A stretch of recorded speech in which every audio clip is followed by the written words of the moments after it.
네, 청취자 여러분 안녕하십니까? 북한의 과거와 현재를 짚어보고 더 나은 미래로 나아가기 위한 방향을 고민해보는 더 나은 조선 시간입니다. 매주 목요일에는 국민통일방송 데일리 NK 이광백 대표와 함께 북한 사회 현안부터 구조적인 문제까지 짚어봅니다. 저는 진행자 조경일입니다. 대표님 안녕하세요. 네, 안녕하세요. 네, 오늘도 반갑습니다. 요 며칠 평양 하늘에 무인기가 이제 나타나서 좀 시끄럽지 않습니까? 그렇습니다. 어떤 내용입니까? 지난 10월 11일 네, 외무성이 중대 성명을 발표했습니다. 내용은 한국이 지난 10월 3일과 9일 네. 그리고 10일 이렇게 세 차례에 걸쳐서 음, 밤 시간에 무인 네. 비행기를 평양시 중구역 상공에 날려서 전단을 살포했다. 네. 이런 내용입니다. 그러면서 무인 비행기가 하늘에 떠 있고 전단이 흩어지는 듯한 모습이 찍힌 사진도 공개를 했습니다. 네. 그러면서 외무성은 무인 비행기가 평양 하늘에 떠 있는 것은 명백한 군사 도발이다. 이렇게 주장을 하고 있습니다. 그렇군요. 자, 기존과는 다르게 풍선이 아니라 이제 무인기가 이제 논란이 있는데, 자, 무인 비행기 과연 누가 왜 어떻게 날린 것인가 이게 좀 중요한 게 아니겠습니까? 뭐 이것 때문에 한국과 지금 북한 내에서 네, 누가 날렸냐를 두고 여러 가지 주장이 오고 가고 있습니다만 현재까지는 밝혀지지 않고 네. 있습니다. 그런데 이제 사람들이 주장하고 있는 건 크게 셋입니다. 예, 첫 번째, 한국의 국방부나 정보기관, 그러니까 한국 아, 정부가 했다는 주장이 예. 있습니다. 이게 이제 김여정 부부장이 한국 정부 소행이라고 네. 이제 직접 주장을 하고 네. 있고요. 평양 하늘에 뜬 비행기는 민간 단체가 날릴 수 있는 수준이 아니다. 음, 그리고 증거도 갖고 있다. 네, 이렇게 주장을 했습니다. 근데 증거를 공개하지는 않았어요. 그렇군요. 그런데 이제 전문가들이 볼 때 또 일반인들이 말할 때 일단 소규모 전단을 이렇게 뿌려서 얻는 이득은 사실 크진 않습니다. 한국이 군 당국까지 나서서 그렇죠. 이걸 할 이유는 크지 않고 또 이 동력을 단 이 비행체가 남한에서 한국으로 넘어가는 것은 정전협정 위반 사항이 될 수가 있어요. 그렇죠. 네, 그래서 군사적 분쟁으로 이어질 가능성도 있기 때문에 한국의 정부, 뭐 군이나 정보당국 다 마찬가지죠. 이걸 굳이 할 이유는 현재로서는 조금 낮아 보입니다. 그리고 또 하나, 만약에 군대가 했다면 이런 식의 자꾸 이런 비행기를 날릴 필요가 없이 군대가 보유하고 있는 군사용 드론으로 그냥 하면 됩니다. 예. 굉장히 크고 효율적이죠. 근데 이렇게 비행기 모양이 조금 작고 비효율적인, 예. 더군다나 이게 전문가들은 후퇴익이라고 그래서 팔이 뒤로 뻗은 형태의 그렇군요. 드론이라는 건데 네. 이것은 빠른 속도로 날아가는 데는 음. 유리한데 목표를 정확히 찾아서 그 목표에서 전단을 뿌리는 이런 식의 정교한 목적에 쓸 때에는 이런 뒤로 뻗은 모양이 네. 아니라 옆으로 뻗은 수평적인 날개를 했을 때 훨씬 네. 쉽답니다. 그렇군요. 근데 이런 식의 조금 다소 조잡한 네. 목적에 좀 맞지 않는 이런 드론을 군 당국이 또는 한국 정부가 했을 가능성은 낮다 이렇게 지금 보고 있는데 전문가들은 한국 정부의 입장은 뭐냐? 처음에는 아니라고 했는데요. 네. 시간이 좀 지나니까 확인해 줄 수 없다 이런 식으로 그렇게 나오는군요. 답변하고 있습니다. 네. 자, 두 번째는 네. 이것 시민단체나 개인, 그러니까 북한의 어떤 인권 활동을 하는 네. 시민단체나 개인이 아니냐 이런 주장을 하고 있습니다. 왜냐하면 정부가 할 일이 아니라면 그러면 네. 뭐 인권단체 그동안 뭐 여러 차례 전단을 네. 날려왔으니까 이런 단체 중에 하나가 아니냐 이렇게 주장하는 것이죠. 그런데 또 정작 시민단체 또는 탈북자 단체에 물어보니까 우리들이 전단을 날리는 방법은 전혀 아니다. 네. 이런 겁니다. 주로 이제 풍선 이용해서 많이 전단을 그렇죠. 배포해왔고요. 네. 드론을 이용하겠다고 하는 단체가 없지는 않았는데 그 단체들이 보유하고 있는 드론의 이동 거리는 대략 30km, 많아야 30km에서 50km를 넘지 네. 못합니다. 근데 이번 드론은 서울에서 평양까지 날렸다면 190km, 파주에서 평양까지 날렸어도 160km 정도 예. 돼요. 꽤 기네요. 이런 네. 드론을 보유하고 있는 탈북인 단체나 북한 인권 단체는 현재 없거든요. 네. 그래서 이런 경우라면 그러면 누굴까? 제 개인적인 의견입니다. 네. 두 가지입니다. 개인 과학기술을 좋아하는 예. 북한에 조금 관심이 있는 이른바 드론 매니아들. 동호인들. 그렇죠. 네. 이런 사람들은 가능합니다. 네. 두 번째, 지금 이거 비행체를 가지고 이거 북한에 날리면 이게 정전협정 위반 사항이 될 수 있는데 탈북자 네. 단체들도 이게 대부분 알고 있거든요. 예. 남한에 기반을 둔 단체들은. 근데 이번에 그런 것에 대한 부담 없이 날렸다면 제가 볼 때는 해외에 기반을 둔 북한 인권 단체나 이런 시민 단체. 네. 이 가능성은 조금 있어 보입니다. 그렇군요. 네, 그리고 마지막 이거 북한 정부의 자작극 아니야? 이렇게 주장하는 사람도 예, 있습니다. 자작극설이죠. 예, 네. 이게 이제 북한 내에서도 나오고 있어요. 아, 그런가요? 그러니까 이 소식이 평양에서도 이제 퍼지고 있고 네. 또 실제로 평양 시민 교육 자료에 만수대동상 관리소 관리원 2명이 새벽 청소를 하다가 잔디밭에 떨어진 이 전단을 발견해서 신고했다. 이런 내용도 들어가 네. 있다는 거예요. 그래서 이게 이 교육을 받고 난 일부 평양의 간부가 네. 한 중상위급 간부인가 봐요. 예. 그 관리소 관리원 2명을 한번 확인해 본 거죠. 예. 야, 정말 이런 일이 있었느냐. 예. 그랬더니 모른다고 했다는 거예요. 그래서 그런가요? 네. 이거 자작극 아니야? 오히려 북한 내에서도 이런 자작극설이 나오고 네. 있습니다. 그리고 또 전문가들 중에 일부도 자작극을 제기하는 사람들이 있는데 이 사람들은 이번 무인 비행기의 모양새가 중국이나 북한에서 사용하는 아까 얘기했던 것처럼 뒤로 뻗은 날개. 형태, 네. 날개, 요것을 이제 근거로 주장하는 사람도 있게 됩니다. 또 무인기가 나타나 전단을 뿌린 사실을 알게 된 것이 지금 10월 3일부터잖아요. 네. 그런데 그때 이걸 제기하지 않고 한참 일주일이나 지내서 뒤늦게 굳이 그럴 필요가 있나 뭔가 의문이 드는데 이제 이런 식으로 이제 의문을 제기하는 사람도 있는데 제가 볼 때에는 이 전단의 내용을 보면 네. 김정은 위원장이 입은 옷이 얼마짜리더라, 어. 김주혜가 찬 뭐 시계가 네. 얼마짜리더라 이런 내용이 들어가 있거든요. 근데 그렇군요. 만약에 자작극이라면 네. 굳이 전단의 내용을 김주혜의 뭐 찬 시계, 예. 김정은 위원장이 입은 옷값이 얼마다 이런 네. 식으로 굳이 안 밝혀도 되는 정보를 밝혀가면서까지 자작극을 할 필요는 없을 듯합니다. 네. 그냥 남조선과 미제를 뭐 몰아내자 뭐 그렇겠죠. 이런 네. 뭐 아니면 네. 뭐 그런 식으로 아니 그런 내용이 아니라 그러니까 북한 당국을 조금 비난하는 내용을 네. 적당히 해도 자작극 효과가 있을 텐데 이렇게까지 했다는 것은 조금 자작극일 가능성이 좀 낮아 보인다 이런 생각도 들긴 합니다. 근데 재밌는 것은 어쨌든 이 드론에 전단을 실어 배포한 것은 좀 재밌습니다. 네. 뭐 네. 드론에 그러면 이제 말씀하셨던 것처럼 뭐 김주혜가 입은 옷 얼마 이런 게 들어 있다고 했는데 또 그 외에 또 어떤 내용이 담겨 있나요? 그렇습니다. 지금 전단 앞면을 보니까 제목은 그겁니다. 자기 배 불리기에 여념없는 김정은. 그리고 사진 2장 했는데 아까 제가 설명드린 그 내용이죠. 네. 김정은 총비서 1,600만 원 상당의 고가 시계. 이게 네. 이제 이게 이제 그동안 해왔던 단체가 아니라는 증거죠. 예. 그동안에 주로 한국에서 또는 탈북자 단체 같은 경우는 달러로 이렇게 북한 주민이 알아듣기 쉽게 달러로 환산하는데 네. 김정은의 1,600만 원 상당의 고가 시계. 이거 한국어 원화 기준이잖아요. 그렇군요. 이게 조금 어색합니다. 오른쪽 사진 김주혜 사진인데요. 김주혜의 240만 원 상당의 디올 자켓. 뭐 이런 것도 좀 이상합니다. 네. 또 어떤 내용도 들어가 있냐면 대한민국 연소득이 얼마다. 북조선 연소득이 얼마다. 네. 이것도 잠깐 어색합니다. 탈북자 단체는 북조선 이런 표현 잘 안 쓰는데. 네. 자, 그런데 대한민국 연소득으로 쌀을 한 42,800kg 구매할 수 있고 네. 북조선 연소득으로는 쌀을 1,400kg 구매할 수 있다. 뭐 예. 이런 식의 내용도 들어가 그렇군요. 있고요. 네. 뒷면에는 조선돈 14,000원의 가치는 겨우 1달러 해가지고 지옥으로 떨어져가는 조선돈의 가치. 이 내용을 볼 때 제가 볼 때는 외국의 인권단체나 네. 뭐 또 그 외국의 인권단체가 한국에 좀 사무소를 둘 수도 있잖아요. 예, 예. 요 사람들이 뭔가 해서 작업했을 가능성도 뭐 있어 보인다. 네. 뭐 이런 생각이 그렇군요. 듭니다. 네. 어쨌든 이 전단의 내용만으로 보면은 북한에서 자작극으로 펼치기에는 조금 자신들도 좀 타격이 있는 내용들인 것 같아요. 네. 자, 어쨌든 북한 정부는 이번 사건 이후에 좀 대응을 하고 있지 않습니까? 뭐 어떻게 좀 나오고 있나요? 일단은 네. 좀 화가 좀 난 것 예. 같습니다. 예.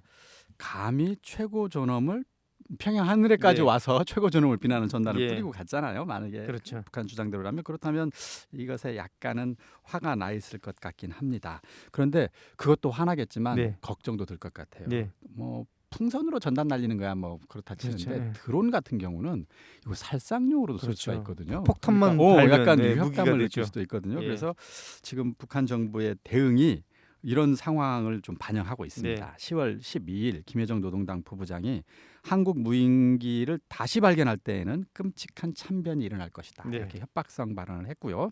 같은 날 오후 8시에는 조선인민군 총참모부에서 전방 8개 포병 여단에 완전 사격 준비 태세를 지시를 했습니다. 여차하면 네. 포를 어떤 식으로 쏘겠다는 거죠. 네. 그러니까 이걸 뭐 드론이 다시 오면 드론을 맞추겠다는 건지 아니면 드론을 날린 어딘가를 쏘겠다는 건지 그건 네. 불분명한데 어쨌든 긴장감을 끌어올렸습니다. 14일 오후에는 김여정 부부장이 추가 담화를 했는데 무인기를 날린 주체가 대한민국 국군이다 이렇게 주장을 네. 했습니다. 같은 날 김정은 총비서 국방 및 안전 분야에 관한 협의회 소집을 했고요. 이날은 뭐 국방상, 총참모장, 정찰총국장, 국가보유상, 그다음에 포병국, 탐지전, 자전국 다 나왔습니다. 네. 여기서 상황 보고하고 대책 논의한 것 아, 같습니다. 그렇군요. 네. 그리고 15일 오후 12시에 네. 남북 군사 분계선 지역에 이제 경의선, 동해선 이렇게 남북을 연결하는 옆에 철도와 도로가 있는데 그렇죠. 이걸 이 연결 도로를 폭파를 해버렸습니다. 군사 분계선이 있는데 네. 군사 분계선 바로 10m까지 앞에서 이 폭파 쇼를 한 장면을 보여준 거죠. 것입니다. 네. 네, 이게 이제 얼마나 화가 나는지 보여준 네. 것 같고요. 그런데 이제 이 이른바 폭파를 김정은 위원장이 되게 좋아하는 것 같아요. 2008년에도 예. 뭔가 긴장을 조성하거나 협상을 할 때 예. 영변 원자료 냉각 다 폭파했었습니다. 네. 그리고 2018년에 그때는 또 풍계리 핵실험장 폭파했었어요. 그리고 2020년에 개성에 있는 남북 공동 연락사무소 폭파했고, 그렇죠. 자 이번에는 군사 분계선에 있는 경의선, 동해선 연결도로를 폭파한 것입니다. 아, 그렇군요. 어쨌든 보여주고 있는 거네요. 자, 그러면 이제 무인 비행기가 지금 북한 상공을 날았다라는 건데, 그럼 북한 당국에서는 북한 주민들에게 이 사실을 어떻게 알렸습니까? 대대적으로 알린 것 같아요. 아, 그렇군요. 대대적으로 알리고 그 조선중앙 텔레비전에서도 방송을 예. 하고 있고요. 노동신문에도 실리고 있습니다. 네. 지난 11일에는 평양 전역에 비상경계 태세가 발령이 아, 되기도 네네. 했습니다. 그리고 외무성 중대성명 발표 다음 날인 12일 오후 2시 네. 이제 그다음에 뭐 14일 이렇게 연이어서 지금 노동신문에 뭐가 실리고 있냐면 인민들의 거센 분노의 물결이 넘치고 있다 이런 네. 보도를 연이어하고 있습니다. 그러면서 신의주에 있는 낙원연합기업소 전체 종업원들이 참여한 결의 모임 뭐 이런 것도 소개하고 있고 14일 오전 중앙당 고위 간부들 대상으로 하는 사상 강연도 했습니다. 그렇게 해서 한반도의 군사적 긴장을 한껏 끌어올리고 있고요. 주민들에게도 위기감을 심어주고 있습니다. 그렇군요.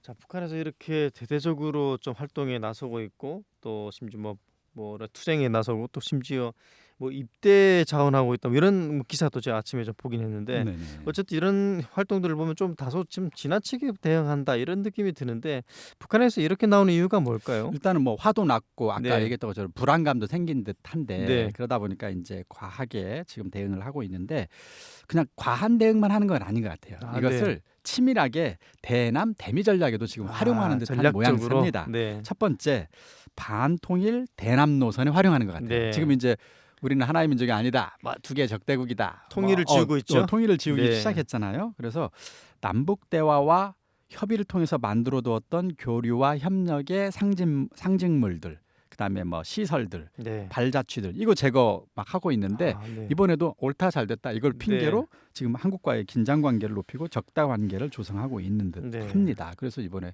그 도로 폭발을 한 것 그렇군요. 같고요. 두 번째 대미 정책에도 활용하는 것 같습니다. 네. 지금 다음 달에 미국 대통령 선거 있잖아요. 그렇죠. 네. 그래서 미국과 협상할 때 북한의 기본 전술은 그 협상 전까지는 한껏 한반도 긴장을 최대한 끌어올리는 겁니다. 네. 그래서 이제 몸값 높이는 거죠. 네. 그리고 나서 이제 국면을 전환해 대화를 시작하는 건데 2016년과 17년에는 대통령 선거 전에 어떤 식으로 그러면 몸값을 높였느냐, 긴장을 끌어올렸느냐. 그때는 미사일 시험 발사했고 네. 핵실험했어요. 네. 근데 이제 지금은 핵보유국을 선언해 버렸기 때문에 그렇죠.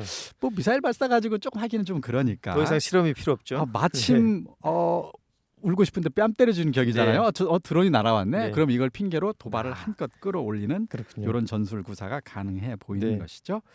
이것은 사실은 뭐 그동안에 해왔던 건데 이번 사건을 이 대미 협상 전술에도 활용하는 것 같아요. 네. 지난 10월 10일 노동당 창당 79돌 기념 공연이 있었어요. 당 간부학교에서 있었는데 네. 공연 관람 중앙 좌석이 6자리 있었습니다. 네. 근데 한가운데 물론 김정은이 앉아 있었죠. 근데 그 옆에 김주애가 앉아 있었고 네. 그 바로 옆에 최선희 외무상이 앉아 있었어요. 아, 외무상이요. 예, 네. 그래서 이거 난데없이 갑자기 왜 최선희 외무상이 앉아 있느냐? 네. 제가 볼 때는 이것은 만약에 트럼프 대통령이 당선될 경우에 이제 외무상을 통해서 이제 협상을 해야 되잖아요. 그러겠네요. 그래서 네. 이 하다못해 이 경축 공연도 다 외국에서 보고 있을 거고 네. 노동신문도 사진을 공개했단 말이죠. 네. 거기에 최선희 외무상을 일부러 지금 눈에 띄게 하고 있습니다. 그리고 실제로 몇 달 전에 외무성에 북미 회담 준비를 지시한 바도 이미 있습니다. 아, 그렇군요. 예, 그리고 이제 마지막으로는 역시 주민 통제와 생산 독려 수단으로도 지금 이 드론을 쓰고 있어요. 아, 그렇군요. 예, 그래서 지금 아까 네. 얘기했던 것처럼 노동신문에 순천지구 청년탄광연합기업소, 그다음에 뭐 각종 공장과 그다음에 농민들까지도 이 드론 사건을 홍보하면서 네. 적들에 대한 분노심으로 분노. 생산에 매진하라 이런 신문이 지금 계속 네. 실리고 있습니다. 예를 들어서 배천군의 전야가 원수 경멸의 의지로 부글부글 끓고 있다. 예. 평양의 하늘을 더럽힌 원수들을 단매에 쓸어버릴 결사의 각오 안고 예. 군 일꾼들과 농업 근로자들 지원자들이 화선을 지켜선 심정으로 나달 털기 속도를 높이고 있다. 뭐 이런 식의 이제 보도들을 연인 지금 내보내고 있는 것이죠. 그러니까 어차피 지금 생산이 중요하잖아요. 네. 수확도 해야 되고 이것을 이 드론으로 네. 이것도 이 생산 동료에도 쓰고 네. 있는 다목적으로 지금 활용하고 있는 것 같습니다. 아, 그렇군요. 노동에 전투적으로 참여하라. 뭐 이런 선전이네요. 너무 익숙한 방식인데, 자, 중요한 건 이제 앞으로 이 사건이 어떻게 전개될지, 그게 이제 저희가 뭐 처음에 관심 아니겠습니까? 뭐 어떻게 보십니까? 그렇습니다. 뭐 북한으로서는 아까 얘기했던 것처럼 대남 관계 악화시키고 네. 북미 회담 혹시 트럼프 대통령이 되면 이제 네. 회담 준비를 할 예. 가능성이 있어 보이는데요. 일단 이 무인 비행기와 관련된 정세에서 굉장히 중요한 변수는 무인 비행기가 다시 평양에 나타날 것인가?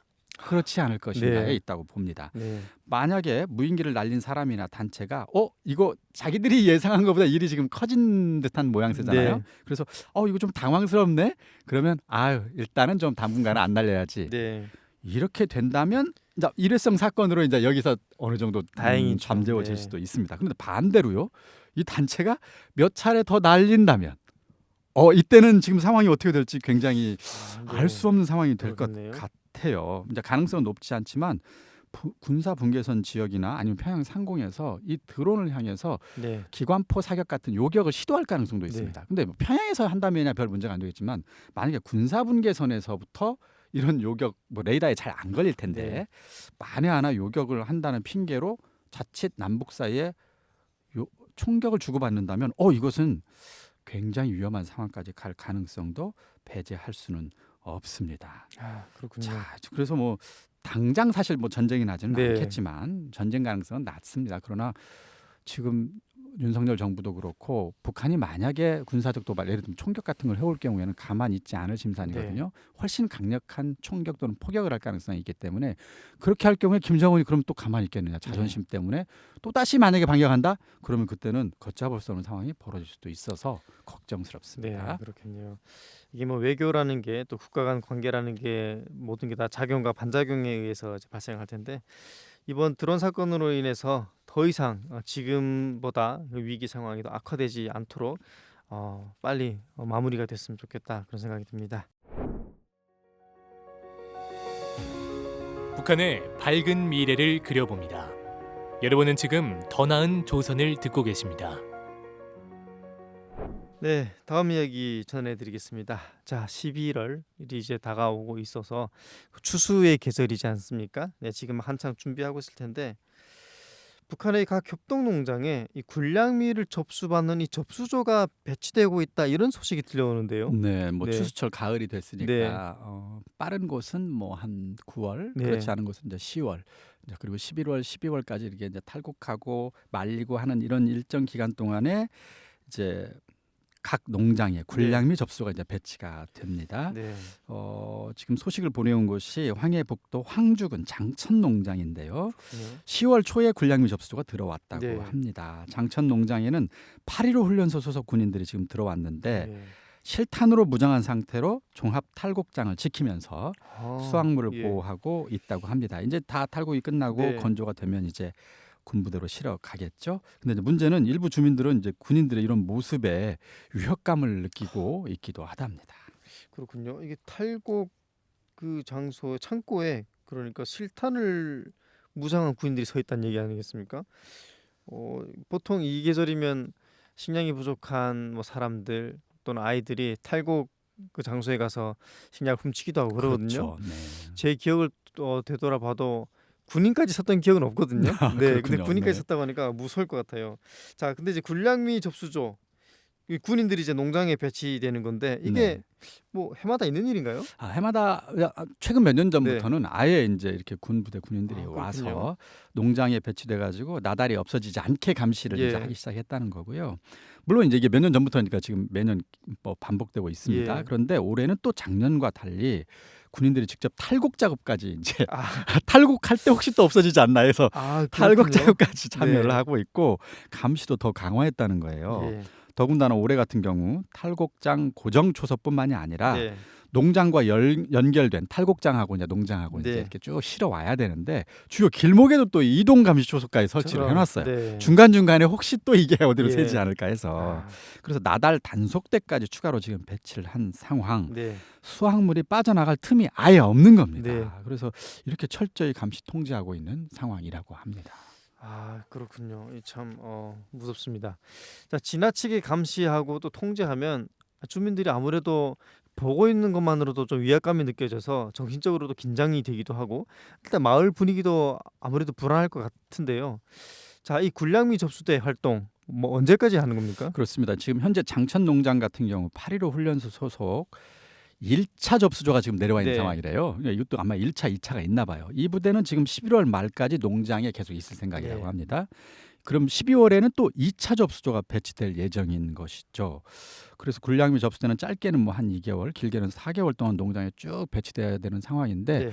농민들로서는 좀 숨이 막힐 것 아, 같습니다. 그렇죠. 네. 그리고 사실 아까 얘기했던 것처럼 예. 농민들도 하다못해 나달이라도 좀 주워다가 예. 좀 먹을 수 있어야 어쨌든 그렇지 않아도 먹는 게 네. 너무 힘든 상황인데 그런 것까지 원천적으로 못하게 하면 농민들로서는 너무 힘들 것 같습니다. 그렇죠. 이 가난한 사람들은 뭐 이삭 죽기도 하고 심지어 뭐 때로는 도둑질도 하기도 하는데 그것도 원천적으로 지금 금지됐다고 볼 수 있겠네요.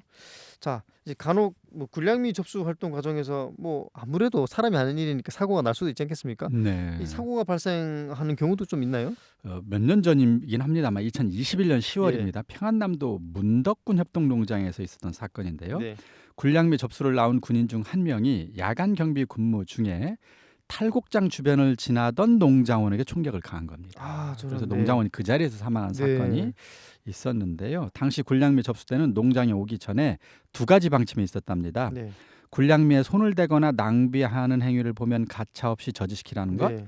만약에 불복하는 경우에는 공탄 또는 실탄을 발사해도 좋다. 이런 예. 식으로까지 강력히 지시를 받고 그렇군요. 내려오면서 이런 사건이 터진 겁니다. 네. 사실 주변을 지나던 농장원에게 총격까지 가할 필요는 없었을 텐데 그렇죠. 네. 군 당국에서 이렇게 강력히 지침을 내리니까 이런 사건이 벌어진 게 아닌가 싶고요. 네.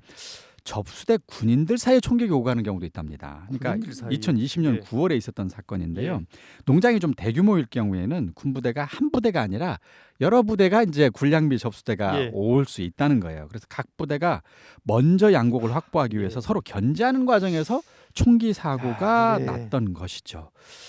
그래서 이제 군부대가 쌀을 확보하기 위해서 이제 농장 내려와서 몇 달씩 식량 접수 활동을 하고 그 과정에서 군인이나 농민들의 생명을 잃거나 안전을 위협받는 사실 이게 좀 믿어지지 않는데 이렇게까지 지금 북한 사회의 어떤 식량 문제가 예. 심각한 것이 아닌가 이렇게 생각이 됩니다. 예, 그렇군요. 이 각 군부대 입장에서는 식량을 확보해야 자기 군부대가 굶지를 않을 테니까 네네. 사활을 걸 수밖에 없겠다 이런 생각이 드는데 네.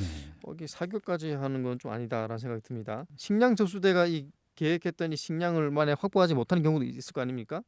그러면 아무래도 이 담당자가 책임을 좀 지거나 책임을 뭐 물게 되는 그런 상황도 발생하나요? 그렇습니다. 그러니까 식량 사정이 네. 악화되니까 지금 이제 식량 접수조 활동도 예. 더 이제 삼엄해지고 강력해지고 또 예. 그러다 보니까 식량을 제대로 확보하지 못할 경우에는 그에 대한 책임도 더 강하게 무는 것 같습니다.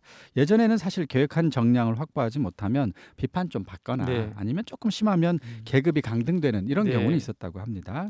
근데 식량 확보가 더 어려워지자 각 군단은 후방 창고에 비축해둘 식량 곡식의 양을 구체적으로 제시를 할 뿐만 네. 아니라 만약 정해진 양을 보장하지 못한 후방 일꾼들 군법으로 처리하는 경우도 군법으로, 네. 있다고 합니다. 상황이 이렇다 보니까 정량을 확보하지 못한 경우 부대에서 돈을 모아서 장마당에서 쌀을 아예 사서라도 예. 정량을 보장해야 된다는 아이고, 말까지 네. 나오고 있는 이런 상황. 자, 농장원들의 입장에서는 한편으로는 군량미 접수대 군인들이 나와서 식량을 거둬가는 상황이고요. 그렇군요. 또 한편으로는 자, 국가 계획량도 또 채워야 되고요. 그렇죠. 예. 자, 이 양쪽 다 채우고 나면 과연 농민들 손에는 음. 쌀이 얼마나 남을까요? 네. 이게 좀 걱정스러운 상황입니다. 결국은 국가에도 바쳐야 되고 군인들에게도 바쳐야 되고 농민들이 먹을 쌀이 이제 남지 않겠네요. 자, 올해 들어 크게 강화된 이 군량미 접수대 통제, 이거에 대해서 주민들이 좀 불편함도 많을 것 같은데 주민들의 반응이 전체적으로 어떻습니까? 이제 불편함 수준이 아니고요. 네. 굉장히 힘든 상황을 네. 토로하고 있는 듯합니다. 어떤 농장원들은 옛날 지주와 마름들이 소장농들에게서 아, 소장료를 받아갈 때보다 네. 더 악착스럽다. 예. 이렇게 말하는 경우도 있고요.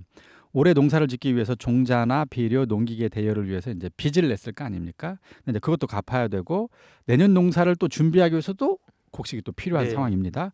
근데 또 가족들 생계도 유지해야 되고 그런데 지금 필요한 곡식이 굉장히 많은데 이렇게 수확물을 깡그리 걷어가겠다고 무기에 실탄까지 장착하고 눈에 불을 켜고 있는 군인들의 모습에 네. 열불이 난다. 이런 반응도 있었고요.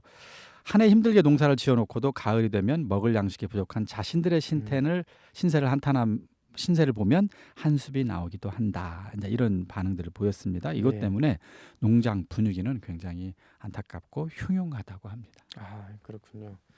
이 군량미 문제가 사실 뭐 한두에 있은 일이 아니지 않습니까? 아무래도 군인들이 뭐 식량을 먼저 확보하는 게 뭐 국가의 정책이기도 한데 문제는 이런 사건이 계속 발생하는 건데 북한의 이 문제 뭐 어떻게 해야 좀 해결할 수 있을까요? 제 생각에는 네, 군량미는 정부가 농민들에게 돈 주고 사야 된다고 생각합니다. 네, 그냥 농사 짓는 거 그냥 군인들이라고 해서 막 네. 가져가는 게 아니고 명백히 돈 주고 사야죠. 그것도 시가 네. 시중 가격이 있을 거 아닙니까? 네. 키로당 뭐 8,000원, 네, 키로당 5,000원, 키로당 6,000원, 7,000원 네. 될 텐데 그만큼 아니면 뭐 군인이니까 조금 싸게 사더라도 뭐 네. 키로당 한 5, 6,000원이라도 돈을 주고 정부가 사서 군인들에게 배급하는 것이 네. 이 문제를 근본적으로 해결하는 길이라고 생각합니다. 예.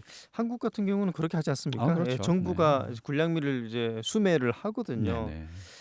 그렇게 하는 게 당연한 것이고 농민들에게도 합당한 보상을 해주는 것이고요. 더군다나 한국 같은 경우는 이중 고가제라고 그래가지고 정부가 사주는 비용이 네. 일반 시장에서 팔리는 쌀값보다 예. 더 비쌉니다. 그러니까 네. 정부가 더 많은 돈으로 야. 쌀을 사준다는 네. 것이죠. 북한 정부도 그렇게 했으면 네. 좋겠습니다. 농민도 살 수 있게끔 정부가 해줘야 되는데 농민에게 모든 책임을 전가하고 있으니까 결국 북한에서는 군인들이 민간인들이 군인들을 피해 도망치게 되는 무소하게 되는 이런 상황까지 오는 것 같습니다. 어쨌든 북한의 식량 사정이 뭐 한두 해의 일은 아닌데 군인들이 먹는 쌀을 이렇게 농민들에게 전가하는 방식은 결국은 군인들에게도 농민들에게도 환영을 받지 못하는 일이니까 북한 당국에서 좀 확실히 대책을 좀 마련해 볼 필요가 있을 것 같습니다. 네, 지금까지 평양 하늘에 무인기 비행기가 떴다는 소식 그리고 군량미 접수대 소식에 대해서 알아봤습니다. 대표님 감사합니다. 네, 감사합니다.